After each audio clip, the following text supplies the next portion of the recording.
Hello বন্ধুরা, আমি শম্পা নিয়ে চলে এসেছি আবারও একটি নতুন ভিডিও নিয়ে। তো আজ আমি তোমাদের করে দেখাবো 38 সাইজ ব্লাউজ কাটিং করে। তো ভিডিওটা সম্পূর্ণ দেখতে থাকো।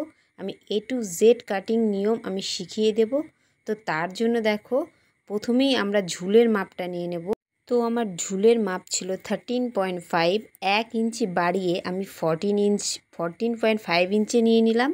তো দেখো, তারপরে পুটের জন্য নিয়ে নেব আমি 5.5 আর আর্ম হোলের জন্য নিয়ে নেব 6.2, মানে 2 সুতে। তারপরে দেখো, আমরা সোজাভাবে একটা দাগ টেনে নেব। তারপরে আমরা বডির মাপ নিয়ে নেব। তো বডিকে 4 ভাগ করলে হবে 9.5।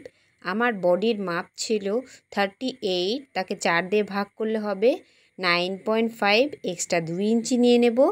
তারপরে দেখো, আমরা কোমরের জন্য নিচ্ছি 8.5 আর এক্সট্রা লুজের জন্য 2 ইঞ্চি নিলাম। নিয়ে আমরা একটা দাগ দিয়ে নেব। তারপরে দেখো, এবার আমরা গলার মাপ নেব।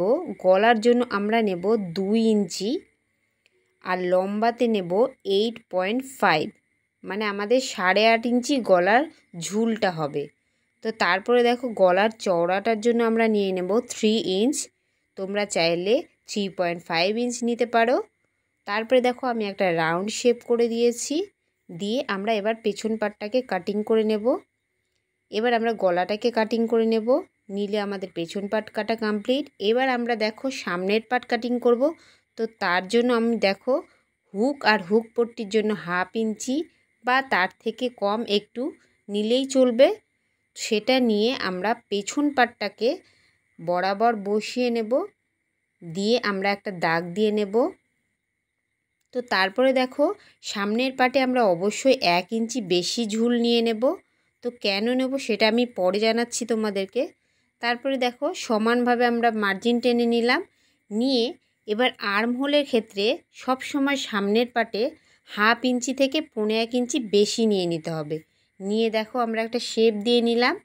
এইবার দেখো, আমাদের সামনের পাট থেকে আমি এখানে 2টো পার্ট বের করব। তো তার জন্য দেখো, মাপ দিয়ে নিচ্ছি আমি। দিয়ে এই যে এইরকম একটা শেপ দিয়ে নেব। নিয়ে এখান থেকে বেরোবে আমার নিচের পার্ট। তারপরে আর একটা 3 নাম্বার পার্ট, 3 নাম্বার আর 4 নাম্বার পার্ট আমি এখান থেকে বের করব। এই যে দেখো, 2টো পার্ট বেরোচ্ছে, আরও 2টো পার্ট আমার সামনের বেরোবে। তো তার জন্য দেখো, আমি আগে থেকে শেপ কাটিং করে রেখেছি। এবার এটাই বসিয়ে দেব কাপড়ের ওপরে। বসিয়ে আমরা সমানভাবে দাগ দিয়ে নিয়ে পুরোটা কেটে নেব।